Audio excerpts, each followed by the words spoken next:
السلام عليكم ورحمة الله وبركاته. إن الحمد لله نحمده ونستعينه ونستغفره ونعوذ بالله من شرور أنفسنا وسيئات أعمالنا. من يهده الله فلا مضل له ومن يضلله فلا هادي له. وأشهد أن لا إله إلا الله وحده لا شريك له وأشهد أن محمدا عبده ورسوله. أما بعد، رب اشرح لي صدري ويسر لي أمري واحلل عقدة من لساني يفقه قولي رب زدني علما। রব সম্মানিত আজকের ক্লাসে উপস্থিত দিনপ্রেমী ভাই দিনপ্রেমী ভাই সকল ও সম্মানিতা বোন, সর্বপ্রকারের প্রশংসা সেই মহান আল্লাহ তাবারক ওয়া তাআলার জন্য, যিনি আমাদের সকলকে তার ইসলামকে, তার ধর্মকে নিজের মধ্যে কিভাবে টিকিয়ে রাখবো, সংরক্ষণ করব, সেই বিষয় বুঝার জন্য আজকের এই ক্লাসে শেখ মোহাম্মদ ইবনে আব্দুল ওয়াহাব রাহিমাহুল্লাহ ওই নওয়াকিজুল ইসলাম এর অষ্টম ক্লাসে উপস্থিত হওয়ার তৌফিক দিয়েছেন। ফলে আমরা সকলেই বলি আলহামদুলিল্লাহ।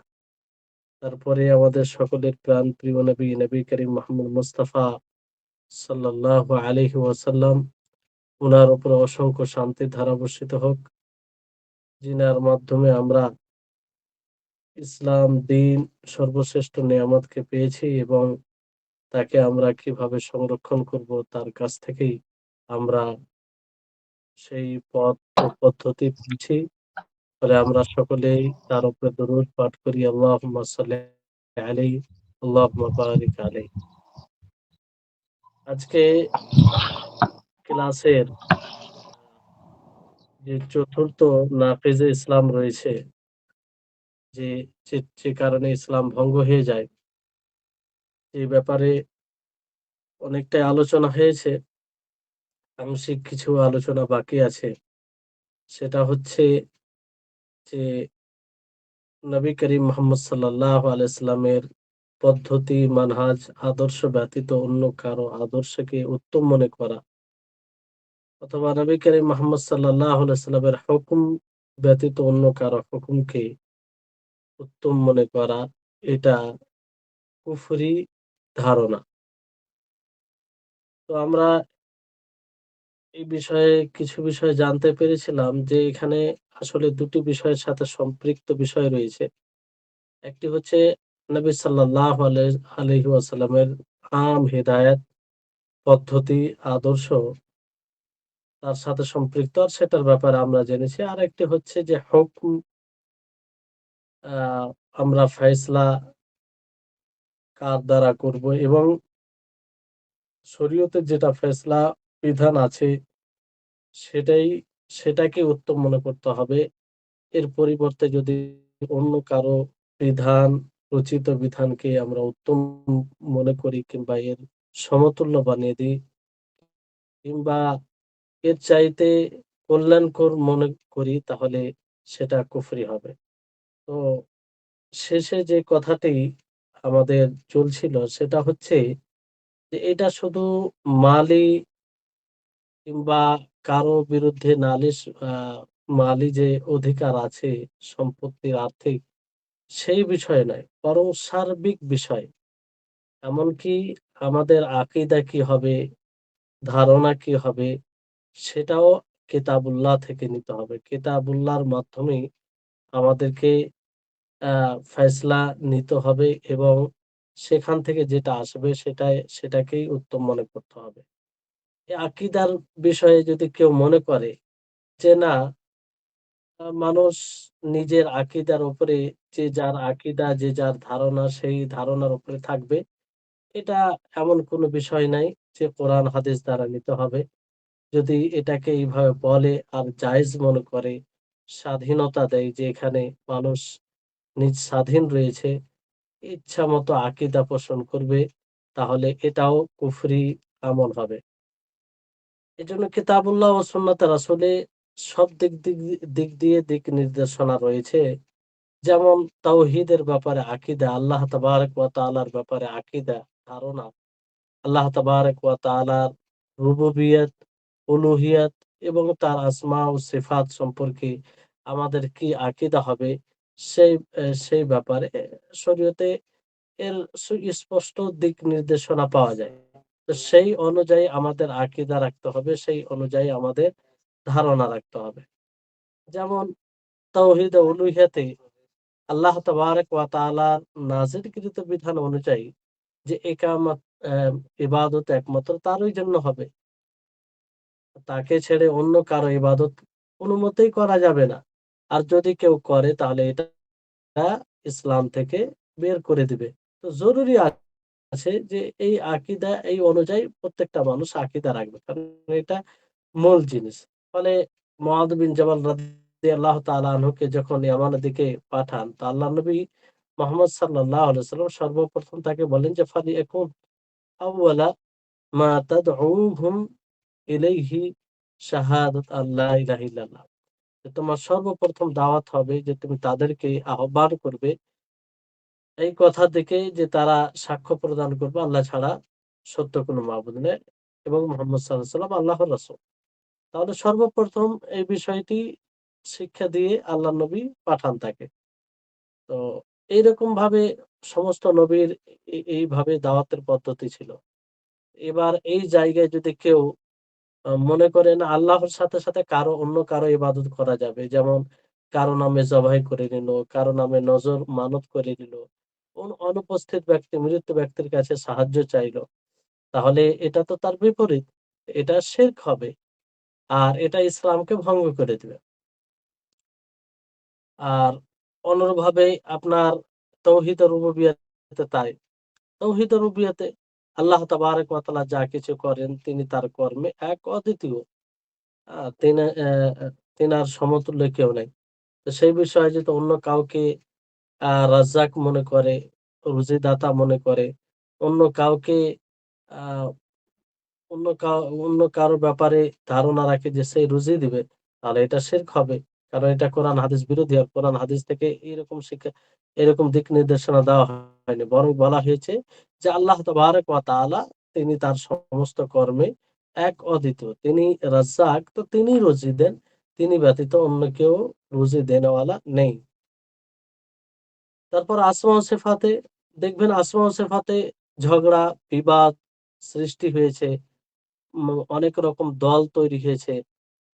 এই বিষয়ে আপনি জাহমিয়া, মু'তাজিলা, আশায়রা, মাতুরিদিয়া এইভাবে আপনি বিভিন্ন দল পাবেন। আর বিভিন্ন দলের মতামত আলাদা। তো এখন উচিত হবে সকলের যে কোরআন হাদিসের দিকে ফিরে আসা। যে কোরআন হাদিস অনুযায়ী আল্লাহ তাবারাক ওয়া তাআলার আসমা ও সিফাতের ব্যাপারে আমাদের কি আকীদা হবে? তো সেটাকে গ্রহণ করতে হবে। তো সেটাকে উপেক্ষা করে কেউ যদি নিজের মতো আকীদা পোষণ করে, নিজের মতো ধারণা রাখে, তাহলে সেটা তার বিপরীত হবে। সেটাকে সে উপেক্ষা করলো। আর এটাকে জায়েজ যদি মনে করে, আর এটাকে প্রতিষ্ঠিত মনে ও প্রতিষ্ঠিত করার চেষ্টা করে। মানে শরীয়তে যেটা দিক নির্দেশনা দিয়েছে সেটাকে উপেক্ষা করে, তাহলে তো এটা এটা ইসলাম ভঙ্গকারী আমল হবে। আসমা ও সিফাতের ব্যাপারে স্পষ্ট ধারণা কি কোরআন হাদিস অনুযায়ী? সেটা হচ্ছে আল্লাহ তাবারাক ওয়া তাআলার যতগুলো নাম আছে, যতগুলো গুণ আছে, সমস্ত নাম ও গুণ যেভাবে আল্লাহ তাবারাক ওয়া তাআলা তিনি তার কিতাবে বা মা প্রমাণিত করেছেন, আর রাসূল সাল্লাল্লাহু আলাইহি ওয়াসাল্লাম তার হাদিসে সেটা আ প্রমাণিত করেছেন সেভাবে তার উপরে সেটাকে প্রমাণ করা এবং তার উপরে ঈমান নিয়ে আসা। তাতে কোনো প্রকারে পরিবর্তন চলবে না। আর তাতে কোনো সিফাতকে আ বাদ দেওয়া যাবে না, অস্বীকার করা যাবে না। আর তার কোনো প্রকারের ধরন বর্ণনা করা যাবে না। কিন্তু এই ক্ষেত্রে দেখবেন কেউ ধরন সাদৃশ্য বর্ণনা করতে গিয়ে করে, আ দিয়ে তার সাথে কাউকে সমতুল্য করে দেয়। তাহলে এগুলো কোরআন হাদিস বিরোধী। তারপরে ইবাদতের ক্ষেত্রেও যেকোনো ইবাদত, সেই ইবাদতটি কোরআন হাদিস অনুযায়ী হবে। অর্থাৎ কোরআন ও হাদিস যদি কোরআন ও হাদিস থেকে প্রমাণিত হয় তাহলে সেই ইবাদতটি করা যাবে, নচেৎ করা যাবে না। এই দিনের মধ্যে নতুন ইবাদত সৃষ্টি করা কারো অধিকার নেই। কারণ এই শরীয়ত আল্লাহ তাবারক ওয়া তাআলা, এই শরীয়ত রচনা করার, এই শরীয়ত আ রচনা করার একমাত্র অধিকার কার? আল্লাহ তাবারক ওয়া তাআলা। আর এটা কমপ্লিট হয়ে গেছে। নতুন করে আর কোন আমল এখানে সংযোজন করা যাবে না। এবার যদি কেউ সংযোজন করে, এটাকে জায়েজ মনে করে, আর আ এটাকে বলে যে না এটা উচিত, তার মানে কি সে কি বলতে চাইলো? যে নবী করিম মুহাম্মদ সাল্লাল্লাহু আলাইহি ওয়াসাল্লাম এটা ভালো ছিল। তারপরেও তিনি বলেননি। আল্লাহ তাবারক ওয়া তাআলা কিতাবুল্লাহতে সেটা স্পষ্ট করেনি। নাউজুবিল্লাহ। তো এটাও এই ধরনের যদি এরকম এটাকে জায়েজ মনে করে, জেনে বুঝে করে, তো এটাও কুফরি আকীদা হবে। এক কথায় এই বিষয়টি সার্বিক ক্ষেত্রে শুধু আ এরকম বিষয় নয় যে যেখানে বিবাদিত বিষয় হবে কিংবা কারো আর্থিক অধিকার সম্পর্ক হবে তখনই এটা প্রযোজ্য হবে। এমন কোনো বিষয় নাই। সমস্ত বিষয়ে এটা হবে। যেমন আল্লাহ নবী মুহাম্মদ সাল্লাল্লাহু আলাইহি ওয়াসাল্লাম বলেন, আ "মান আমিলা আমালান লাইসা আলাইহি আমরুনা ফাহুয়া রাদ্দুন।" যে এমন কোন আমল করবে যে আমলের উপরে আমার শরীয়ত নেই সেটা প্রত্যাখ্যাত। অনুরূপভাবে নবী করিম মুহাম্মদ সাল্লাল্লাহু আলাইহি ওয়াসাল্লাম বিভিন্ন হাদিস দ্বারা সতর্ক করেছেন আ বিদআত থেকে, নব আমল থেকে, যেটা শরীয়তের নয়। আল্লাহর নবী মুহাম্মদ সাল্লাল্লাহু আলাইহি ওয়াসাল্লাম বলেন, "ওয়া ইয়্যাকুম ওয়া মুহদাসাতিল উমুর ফাইন্না কুল্লা মুহদাসাতিন বিদআহ ওয়া কুল্লা বিদআতিন যালালাহ।" তোমরা বিদআত নব আমল থেকে কি বেঁচে থাকো। আর প্রত্যেকটি নব আমল এটা কি মুহদাস, বিদআত, আর প্রত্যেকটি বিদআত গুমরাহ। তো যেটা কোরআন হাদিস অনুযায়ী হবে সেটা সঠিক হবে। আর যেটা কোরআন হাদিস বিরোধী হবে, তার বিপক্ষে যাবে সেটা বাতিল। বিপক্ষে কোরআন হাদিস অনুযায়ী নয় মানে সেটা বাতিল। এই বিষয়ে উদাসীন, অলসতা, শিথিলতা অবলম্বন করা যাবে না। এই হচ্ছে। অনেকেই বলতে পারে কোন ইবাদত করে, নব আমল করে যে আমার উদ্দেশ্য তো ভালো। আমি তো এটা ভালো উদ্দেশ্যেই করছি। আমি তো কোন আ কারো মানে আ আমি আল্লাহর কাছে নেক কামনা করছি এটা দ্বারা। তো শুধু নেক কামনা কামনা করলে হবে না।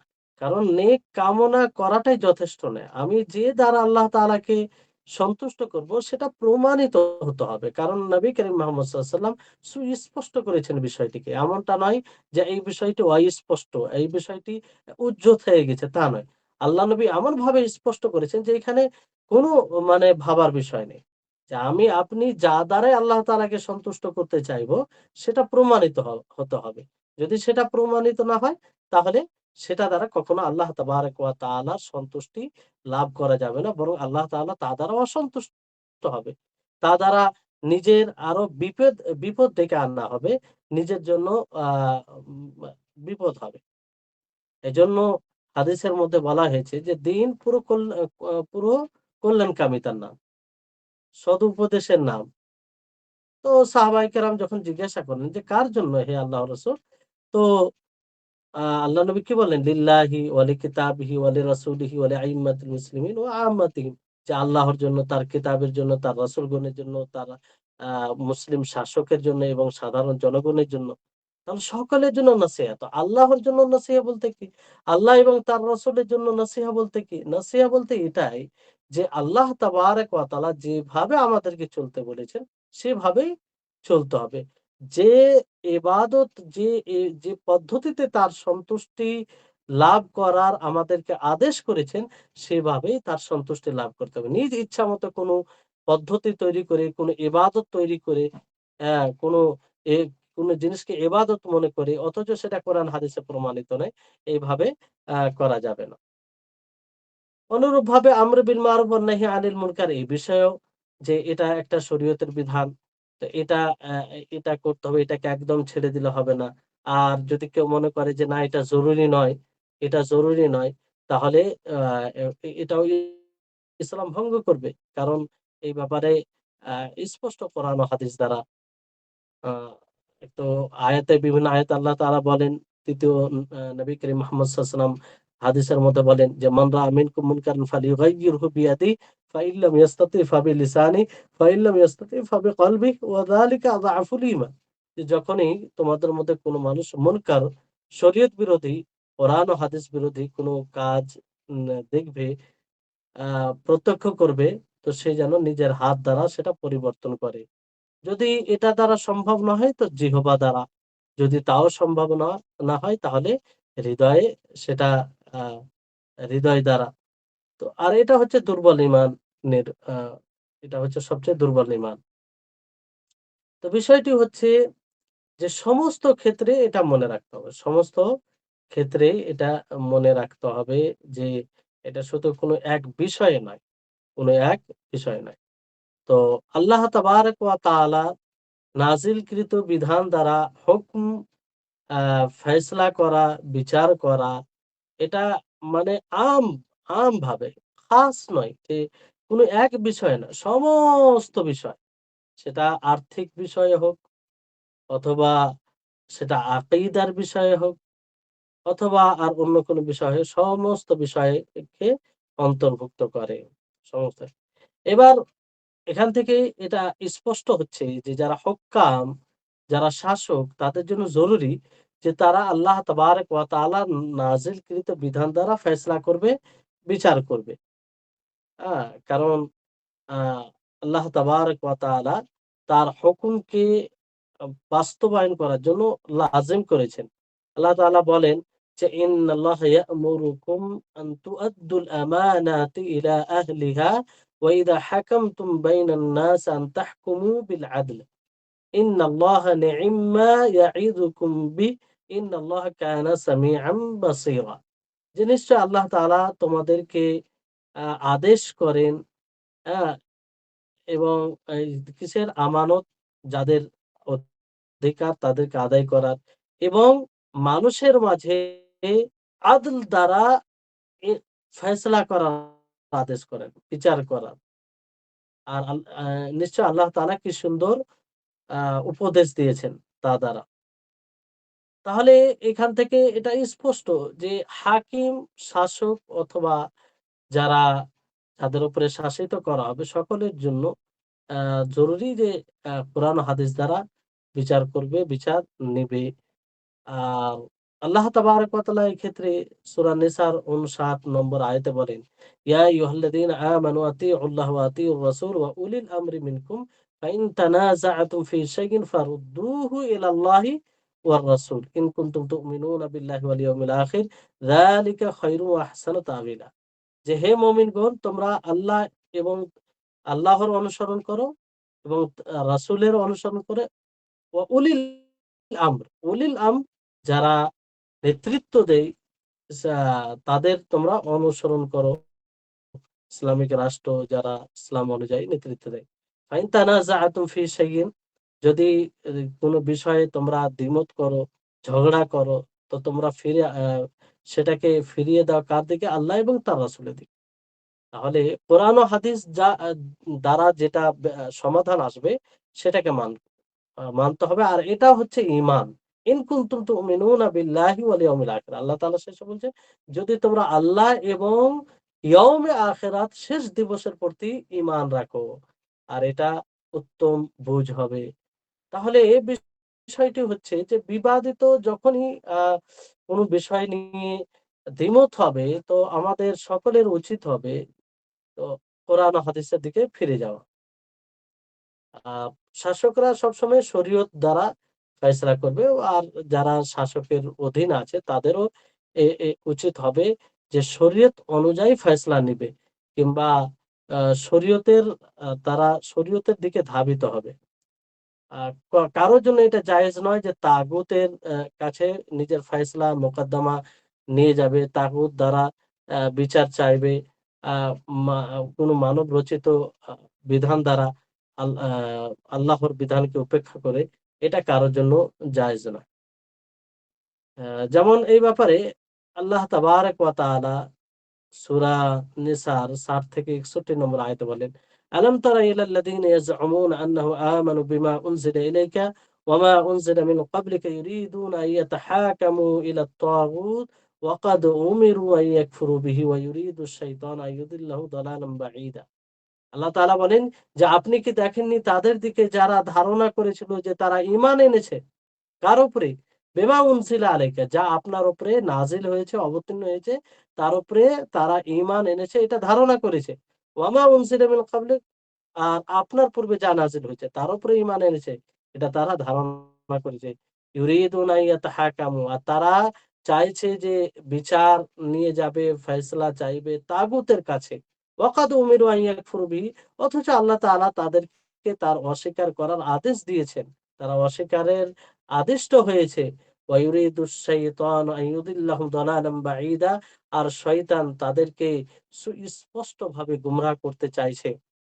وإذا قيل لهم تعالوا إلى ما أنزل الله وإلى الرسول رأيت المنافقين يصدون عنك صدودا, যখন তাদেরকে বলা হয় যে এসো ইলা মা আনজালাল্লাহু ওয়া ইলা রাসূল, আল্লাহ তাআলা যা নাজিল করেছেন তার দিকে এবং রাসূলের দিকে এসো, তা আপনি দেখবেন মুনাফিকিনদেরকে যে তারা বাধা দেয়। তাহলে এই আয়াতের নাজিল হওয়ার কারণ বর্ণনা করেছেন যে আসলে এক মুনাফিক মুনাফিকিন দের মধ্যে কোন এক ব্যক্তি যারা ধারণা করত যে তারা মুসলিম, আর এক ইহুদি, এই ২ ব্যক্তির মাঝে বিবাদ হয়, ঝগড়া হয় কোন বিষয় নিয়ে। তো ইহুদি বলে যে আমরা মুহাম্মদের কাছে বিচার নিয়ে যাব। মুহাম্মদের কাছে বিচার নিয়ে যাব সাল্লাল্লাহু আলাইহি সাল্লাম। কারণ সে জানতো যে মুহাম্মদ সাল্লাল্লাহু আলাইহি সাল্লাম তিনি রিশওয়াত নেন না, তিনি ঘুষ নেন না। আর মুনাফিক সে বলে যে না, আমরা কাব বিন আশরাফের কাছে নিয়ে যাব। কাব বিন আশরাফ যে ইহুদি ছিল। তো কারণ সে রিশওয়াত ঘুষ দিত। অথচ সে ধারণা করত যে সে মুমিন। তো বিষয়টি হচ্ছে তারপরে আল্লাহ তাআলা এই আয়াত নাযিল করছেন। এই আয়াত নাযিল করে বললেন যে তাগুতের কাছে বিচার নিয়ে যাওয়া, এটা হচ্ছে মুনাফিকিনদের আলামত। মানে তাদের বিবরণ আল্লাহ তাআলা দিলেন।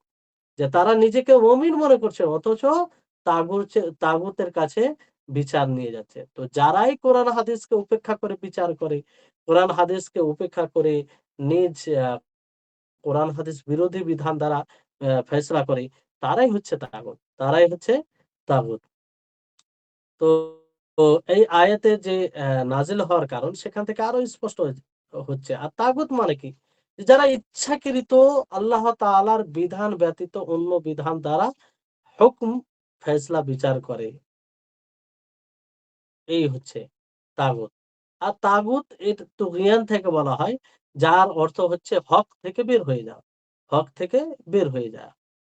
আর এই তাগুতকে অস্বীকার করার আল্লাহ তাআলা আদেশ দিয়েছেন। ওয়াকাদ উমিরু আন ইয়াকফুরু বিহি। আল্লাহ তাআলা তাদেরকে আদেষ্ট করেছেন তারা যেন তাগুতকে অস্বীকার করে। এই হচ্ছে।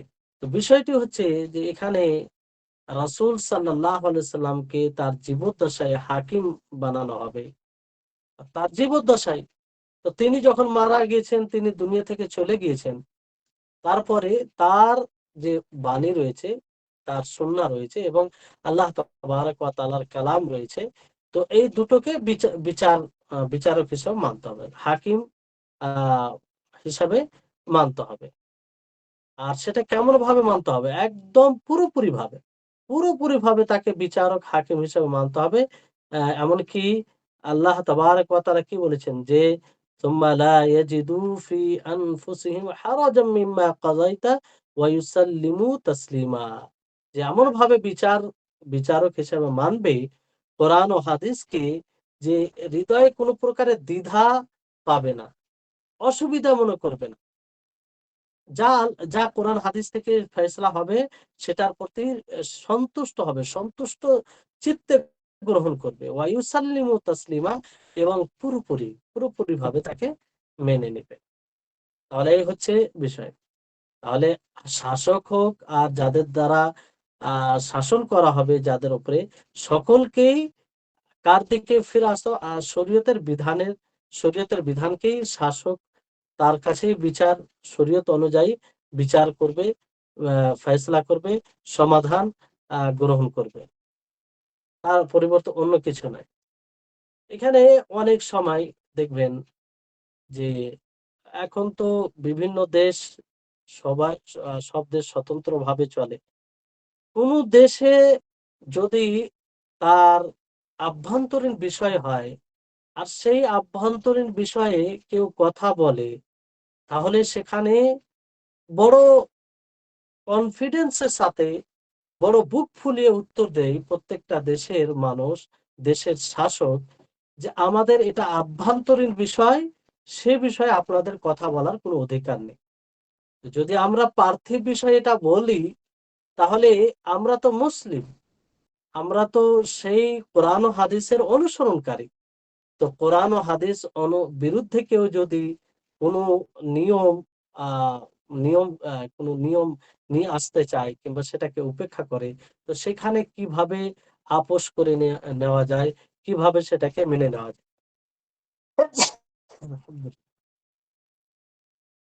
তাহলে এই বিষয়টি বুঝতে হবে যে এটা শরীয়তের বিষয়। আর এইজন্য আল্লাহ তাবারাক ওয়া তাআলা হুকম দিয়েছেন যে ওয়া আনিহকুম বাইনাহুম বিমা আনজালাল্লাহ ওয়া লা তাত্তাবি আহওয়াআহুম, যে আপনি তাদের মাঝে ফয়সালা করুন আল্লাহ তাআলা যা নাজিল করেছেন তা দ্বারা, আর তাদের পবিত্র অনুসরণ করুন না। তারা যেটা চাইবে, তারা যেটা বলবে, যেভাবে মানে সমাধান চাইবে সেভাবে নয়, বরং কোরআন হাদিসে যেটা সমাধান দিয়েছে সেভাবে। তাহলে এটা হচ্ছে বিষয়। এখানে বিষয়টি হচ্ছে আ এরকম।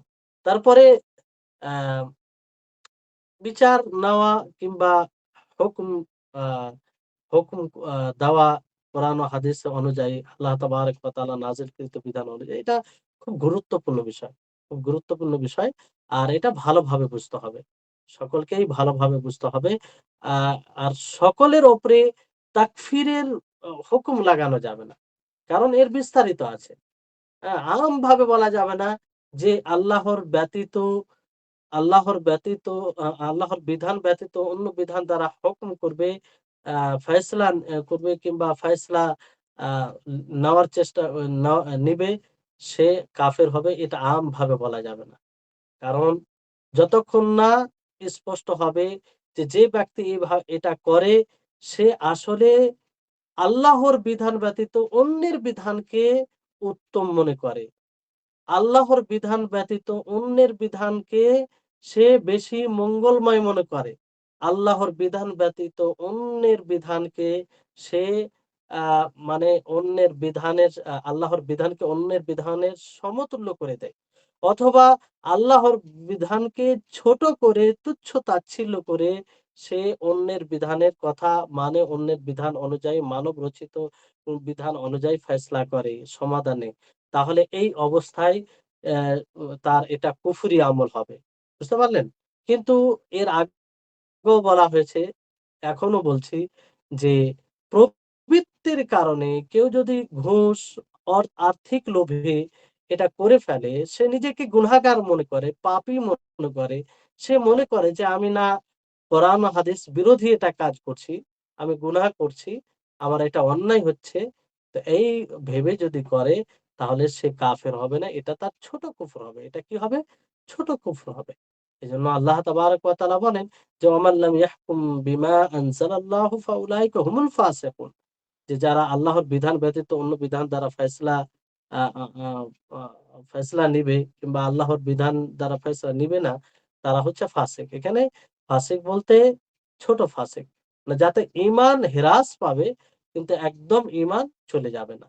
তবে পূর্বে যে অবস্থা বলা হলো সেই অনুযায়ী যদি হয়, তাহলে ঈমান চলে যাবে।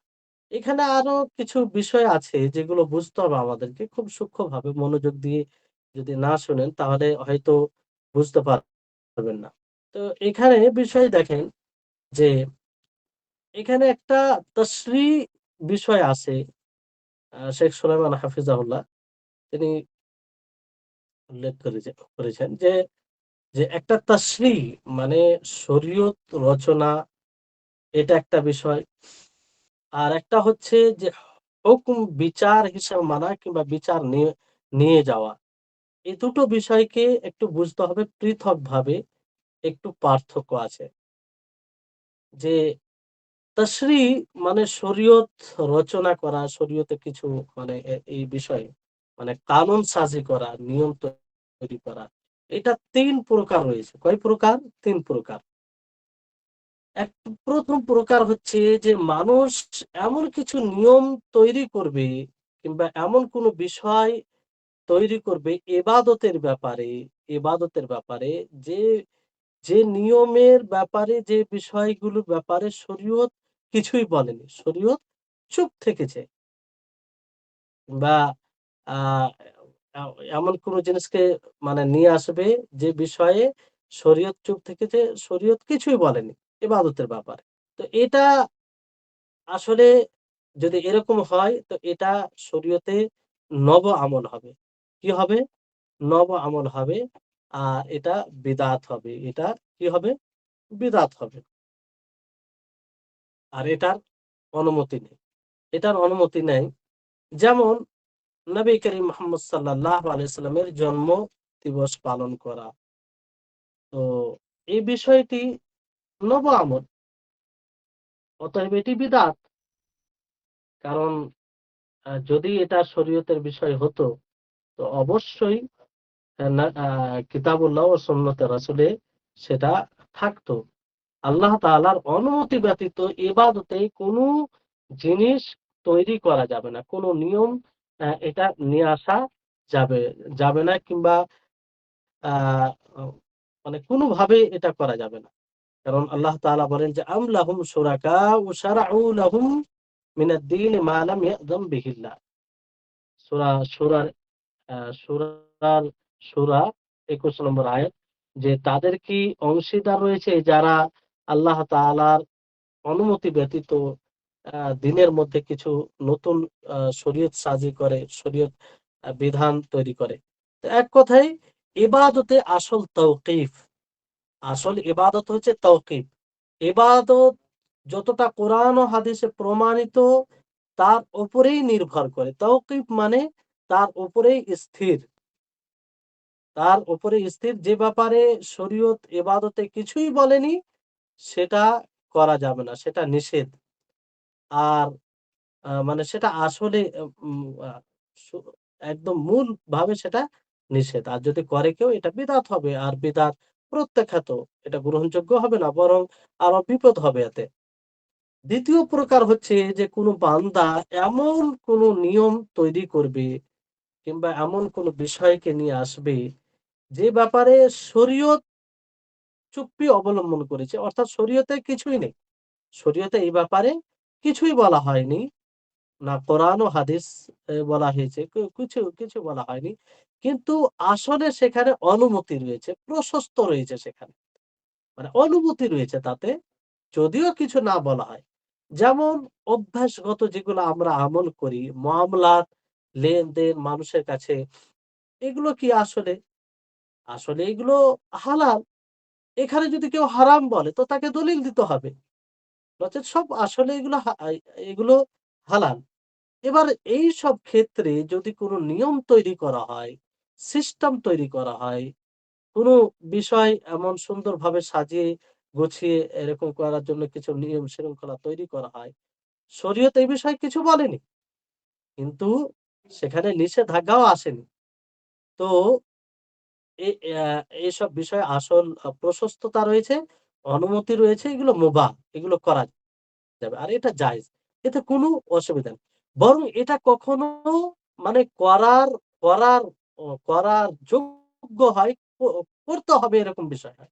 কারণ এতে উম্মতের উপকার আছে, মাসলিহাতে আম্মা রয়েছে। যেমন ধরুন যে বাজার কিভাবে চলবে, বাজারের সিস্টেম কিভাবে চলবে, সেই তাকে তাকে লক্ষ্য করে যে একটা যদি নিয়ম শৃঙ্খলা তৈরি করে আর সেটা যদি শরীয়ত বিরোধী না হয়, এগুলো মুআমালাতের মধ্যে পড়ে। তাহলে সেটা করা যাবে। আর এটা প্রশংসনীয়। কারণ একটা জিনিস শৃঙ্খলার সাথে আ পরিচালনা করতে গিয়ে এটা করতে হবে। আর এরকমভাবে অনেক জিনিস রয়েছে। যেমন রাস্তায় আপনার আ যে রাস্তায় ট্রাফিক এগুলো রুলস রয়েছে। তো এগুলো সব মামলাতে আসে। তো বিষয়টি হচ্ছে যে এখানে যদি কোনো নিয়ম শৃঙ্খলা তৈরি করা হয় আর শরীয়ত বিরোধী না হয় তাহলে এটা কোনো সমস্যা নেই, এটা করা যাবে। ৩য় প্রকার হচ্ছে যে কোন বান্দা এমন কিছু নিয়ম, এমন কিছু সিস্টেম তৈরি করে যেটা শরীয়ত বিরোধী হবে। কি হবে? শরীয়ত বিরোধী হবে। তো সেই একটি বিশেষ একটা নিজাম, একটা ল, একটা কানুন তৈরি করলো যেটা শরীয়ত বিরোধী। যার শরীয়ত বিরোধিতা করে, যার শরীয়ত বিরোধিতা করে। যেমন আ কেউ যদি ফায়সালা করে কিংবা হুকুম দেয় কিংবা নিয়ম তৈরি করে যে শরাব যদি কেউ মদ পান করে তাহলে তাকে শাস্তি দেওয়া যাবে না। হ্যাঁ? তাকে শাস্তি দেওয়া যাবে না। এরকম ভাবে যদি করে কিংবা এর জায়গায় অন্য কিছু নিয়ম তৈরি করে তাহলে এটা কি হবে? এটা তো শরীয়ত বিরোধী নিয়ম। শরীয়তের তো একটা নিয়ম দেওয়া হয়েছে। তাহলে এই নিজাম, এই সিস্টেমটা শরীয়ত বিরোধী। তো এটা জায়েজ এটা ফের আবার ২ ধরনের রয়েছে। মানে ২ ক্যাটেগরি রয়েছে। একটা একটা হচ্ছে যে আল্লাহর শরীয়তকে নিজ ইচ্ছায় পুরোপুরিভাবে পরিবর্তন করে দেওয়া। পুরোপুরিভাবে পরিবর্তন করে দেওয়া। আ মানে একদম পুরোপুরিভাবে পরিবর্তন করে দেওয়া। কোন মানব রচিত কানুন, নিয়ম দ্বারা বিধান দ্বারা। তো এটার একটা হুকম আলাদা হবে। এর ব্যাপারে অধিকাংশ ওলামায়ে কেরাম, অধিকাংশ ওলামাদের দল, বিদ্বানদের দল বলেছেন যে এটা কুফরি আমল হবে। এটা কুফরি আমল হবে আর কাফের হয়ে যাবে যারা এটা করবে। তো আ শেখ ইবনে বাজ রাহিমাহুল্লাহর ছাত্রগণ নকল করেছেন উনার কাছ থেকে যিনারা সরাসরি জ্ঞান নিয়েছেন।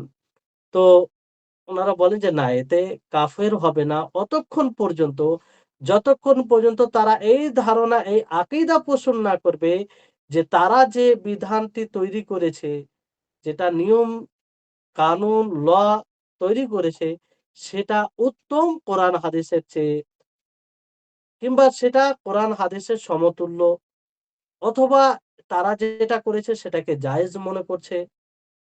যদি এই আকীদা পোষণ করে তাহলে এর দ্বারা তারা ইসলাম থেকে বের হয়ে যাবে। তাদের ইসলাম নষ্ট হয়ে যাবে। তাদের ইসলাম নষ্ট হয়ে যাবে। তো আর যদি আ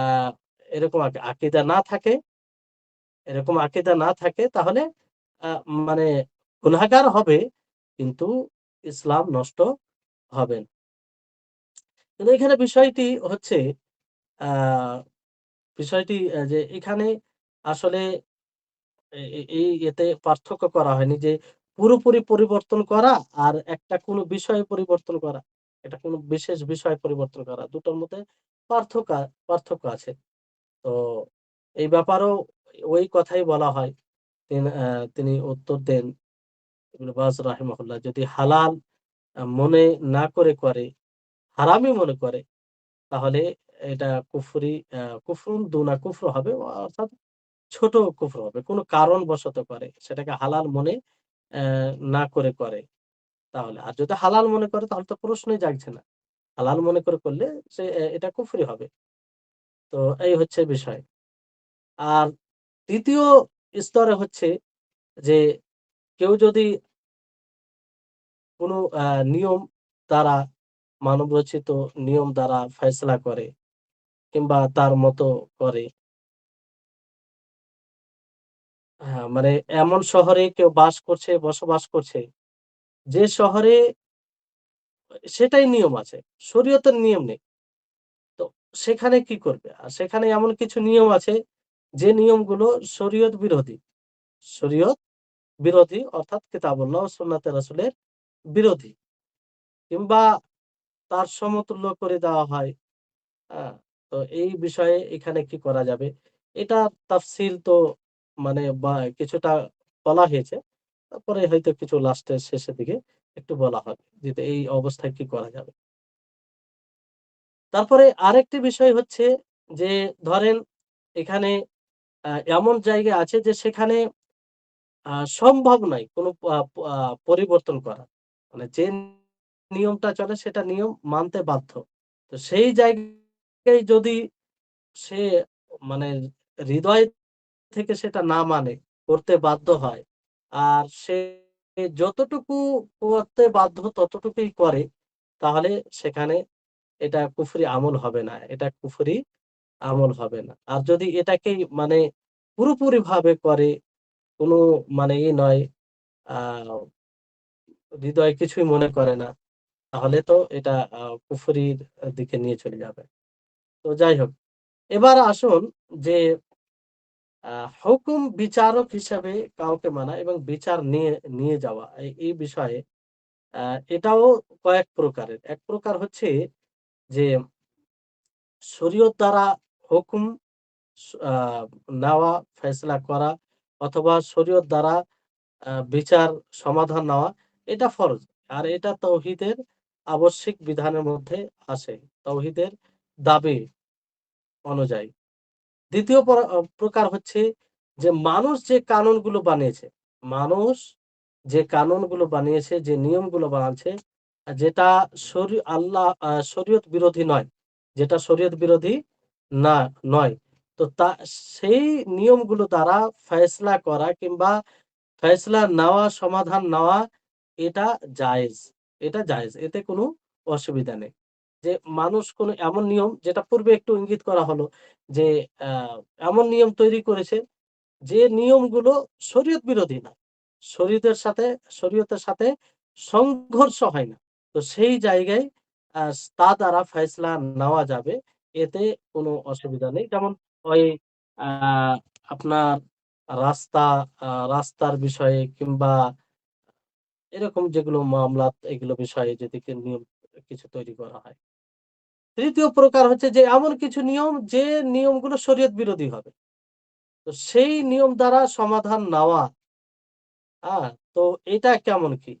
তো এই বিষয়ে ইমাম আলবানী রাহিমাহুল্লাহ তিনি খুব সুন্দর কথা বলেছেন যে তিনি বলেন যে যদি কেউ বিচার করে পূর্বের কথাগুলোই একটু রিপিট হচ্ছে যাতে আপনাদের জন্য স্পষ্ট হয়।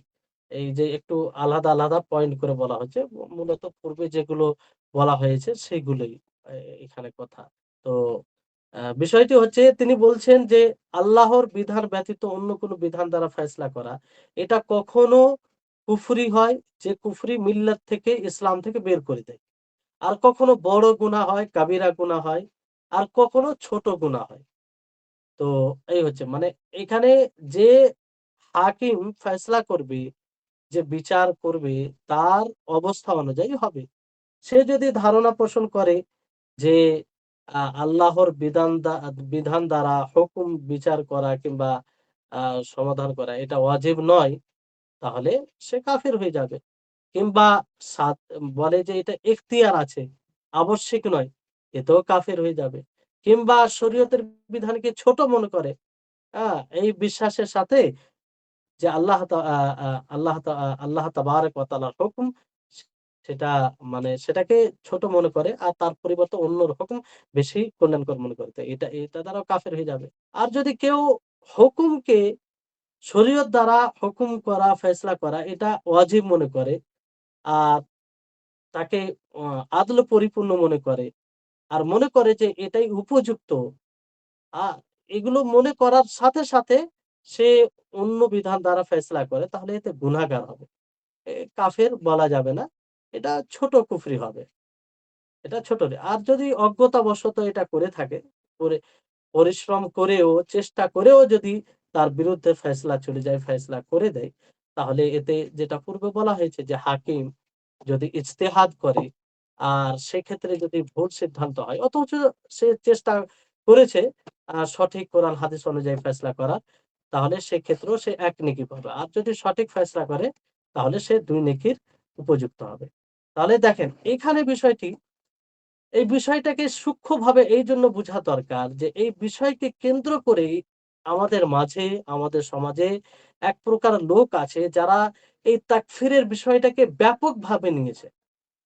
যে কোন হাকিম, শাসক হলেই একটু এদিক-ওদিক হলেই তারা কাফের। কেন? যে সেখানে ইসলামী আ কোরআন হাদিস অনুযায়ী হুকুম চলে না। তো আসলে এই ব্যাখ্যাগুলো যদি আপনি দেখেন তাহলে বুঝতে পারবেন যে বিষয়টি সহজ নয়। বিষয়টি সহজ নেই যে যাকে তাকে কাফের বলে দিলাম, যাকে তাকে না। যদি কেউ এরকম বিরোধিতা করে তারপরেও আমরা কাফের বলতে পারি। একদম যার উপরে ফিট হয়ে যাবে, হুজ্জাত কায়েম হয়ে যাবে এগুলো বিষয়। এই যে ধারণা করা এটা তো হৃদয়ের বিষয়। তো আপনি কাউকে যদি শরীয়ত বিরোধী ফয়সালা বিচার করতে দেখি, তারপরে কি করে বলতে পারি যে সে মানে কাফের হয়ে গেছে। কারণ সে হৃদয়ে কোন ধারণা নিয়ে করেছে এটা তো আমরা জানি না। যতক্ষণ পর্যন্ত তার নিকটে যা না যাওয়া যাবে, তার মুখ থেকে বের হবে যে, "না, আমি এটাকে আ এটাকেই উত্তম মনে করি।"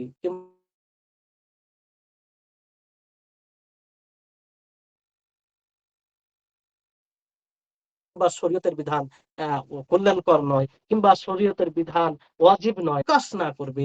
এইগুলো না হওয়ার পূর্বে কি করে বলা যেতে পারে যে সে আ মানে কোরআন হাদিস ছাড়া হুকুম ফয়সালা করেছে, ফলে সে কাফের হয়ে গেছে। এটা তো আভ্যন্তরীণ বিষয়। যতক্ষণ না স্পষ্ট না হবে ততক্ষণ পর্যন্ত তার ব্যাপারে কিছুই বলা যাবে না। কিন্তু আজকে বর্তমান সময়ে দেখবেন যে এই বিষয় কিছুই জানে না। আল কাউলু আলাল্লাহি বিগাইরি ইলম, এর যে ভয়াবহতা মানুষ কিছুই বুঝে না। এটা সবচেয়ে কঠিন গুনাহ। আল্লাহর ব্যাপারে তাকফির করে দেওয়া মানে কি? কত বড় এটা কাজ জানেন? তাকফির করে দেওয়া, তার যতগুলো হক, অধিকার সবকিছু বঞ্চিত করে দেওয়া। এজন্য বলা হয় কারো তাকফির করা মানে তাকে হত্যা করে দেওয়া। তাকে হত্যা করে দেওয়া। তো একজন মানুষ যদি কাফের না হয়ে থাকে আর তাকে কাফের বলে দেয়, কত বড় গুনাহ। আর হাদিসে তো বলাই আছে যে কোন মানুষকে কেউ কাফের যদি বলে, আর সে যদি আসলে কাফের না হয় তো সেটা তার দিকে ফিরে যাবে। তাহলে বিষয়টি খুব জটিল বিষয়। এই বিষয়ে এজন্য ১ম এই আপনাদেরকে বলেছি যে এই বিষয়ে সকলেই কথা বলার অধিকার রাখে না। আমরা যে এই ক্লাসটি করছি, এই কোর্সটা করছে শাইখুল ইসলাম মুহাম্মদ ইবনে আব্দুল ওয়াহাব রাহিমাহুল্লাহর এই ছোটি বইটি পড়ছি শুধুমাত্র নিজের ঈমানের সংরক্ষণের জন্য। নিজের, নিজের ঈমানকে ঠিক জায়গায় রাখার জন্য। ফতোয়াবাজি করার জন্য নয়। তাকফির করার জন্য নয়। তাকফির করতে গেলে আরো জ্ঞানের অধিকারী হতে হবে। আরো ডিপলি ভাবে পড়তে হবে। এই চটি বই একটা পড়ে কারো উপরে আমরা ফতোয়া দেব, তাকফির করব যে অমুক কাফের, অমুক কাফের, অমুক কাফের। না, এটার জন্য নয়। এটা এই ১০ দিন ২০ দিনের একটা ক্লাসে যথেষ্ট নয়। বড়, বড় ওলামায়ে কেরাম যিনারা রয়েছেন, যিনারা জ্ঞানী, ওলামায়ে রাব্বানী, তারা তাদের কাছে এগুলো আ আ পেশ করতে হবে, উপস্থাপন করতে হবে। তারা যেটা বলবে সেটা। বাস এই বিষয়ে সাধারণ মানুষ কোন কথাই যেন না বলে। সে বুঝবে যে হ্যাঁ, এই করতে গেলে কাফের হয়ে যাবে। এটা কুফরি আমল। যাতে সে নিজেকে সংরক্ষণ করে। অন্য ভাইদেরকে বোঝাতে পারে। নিজে বাঁচবে, অন্যদেরকে বাঁচাবে। বাস এটা উদ্দেশ্য। তো এই তাকফিরের বিষয়টি খুব জটিল বিষয়। আমাদের সকলকে এটা থেকে বেঁচে থাকতে হবে। এখানে আরেকটি বিষয় আছে যে, যেমন ধরুন যে, আ মানে এমন তাগুতের কাছে যে আ বিচার নিয়ে যাওয়া কিংবা তাদের কাছে বিচার চাওয়া, এই বিষয়টি অনেক সময় বাধ্য হয়ে যায়। আর এটা প্রশ্ন জাগে। আশা করি আপনাদের মনের মধ্যে এই প্রশ্নটি উঠে এসেছে। তো এখানে বিষয়টি হচ্ছে দেখেন, আ যেমন শেখ সুলাইমান আর-রাহিলি হাফিজাহুল্লাহ তিনি একটি উদাহরণ দিয়েছেন যে, একজন ব্যক্তি ধরেন স্বামী-স্ত্রী আছে। আ সে এমন জায়গায় ব্যবসা করে যে কাফের দেশে, অমুসলিম দেশে ব্যবসা করে। আ ও এমন লোকের সাথে ব্যবসা করছে যে কাফের। তো তার যদি অর্থ কিংবা তার অধিকার ছিনিয়ে নেয়, তো তার অধিকার নেওয়ার জন্য তাদের দেশে যেটা নিয়ম, কানুন কিংবা আছে, সেই অনুযায়ী তাকে সমাধান নিতে হবে। সেখানে বিচার উপস্থাপন করতে হবে। বিচার উপস্থাপন করতে হবে। তো এবেকার বিষয়টা হচ্ছে এখানে দেখতে হবে, কিংবা আরেকটি তিনি উদাহরণ দিয়েছে যে এমন যে ওই একটা তো ব্যবসা আর একটা হচ্ছে স্বামী-স্ত্রী। স্বামী-স্ত্রী ২ দেশের, হয়তো আ মেয়ে হচ্ছে কোন মুসলিম দেশের আর পুরুষ হচ্ছে কোন কাফের দেশের। এবার পুরুষ যে সে মহিলাকে তালাক দেয় না। তাকে মানে ঝুলন্ত অবস্থায় রেখেছে। তাকে কষ্ট দেওয়ার জন্য। তাকে বুঝানোর পরেও সে মানছে না, এভাবেই রেখেছে। এই অবস্থায় সেই মহিলা যদি নিজের অধিকার পেতে চায় তো তাদের দেশ অনুযায়ী কেস কিংবা আ মোকদ্দমা যেটা বলছে সেই অনুযায়ী সেখানে তাদের কাছে বিচার নিতে হবে। তো এই ক্ষেত্রে কি করা যায়? এই ক্ষেত্রে কি তাদের কাছে হুকুম নিয়ে যাওয়া যায় কি যায় না? তো এই ক্ষেত্রে অনেক শর্ত বলা হয়েছে। ১ নম্বর শর্ত হচ্ছে যে ক্ষতি মানে তাদের দ্বারা যদি ফয়সালা না নেওয়া হয়, তো এতে যে ক্ষতি হবে এই ক্ষতিটা যেন মওহুম না হয়। এর অর্থ হচ্ছে যে শুধু সন্দেহের কারণে না হয়। বাস্তবে যে ক্ষতির আশঙ্কা করা হচ্ছে, সেটা যেন বাস্তবে ক্ষতির আশঙ্কা করা হয়। মানে সেই ক্ষতিটা হবে এটা নিশ্চিত হওয়া যায়। এরকম নয় যে ক্ষতি হতে পারে। ফলে সে এদের এখানে মোকদ্দমা করে নিল, তাদের দ্বারা বিচার চাইল না। এরকম অবস্থা যেন না হয়। এটা ১ নম্বর শর্ত। ২য় নম্বর শর্ত হচ্ছে যে এখানে যেটা ক্ষতি হবে, যে ক্ষতির আশঙ্কা করা হচ্ছে, এই ক্ষতিটা যেন বড় ক্ষতি হয়। এমন বড় মাপের ক্ষতি হয় যেটা সহ্য করার বাইরে, বরদাস্ত করার বাইরে হয়। যেমন মিলিয়ন কিংবা অনেক বেশি ক্ষতি যেটা হয়তো সহ্য করতে পারবে না, এরকম বিষয় হয়।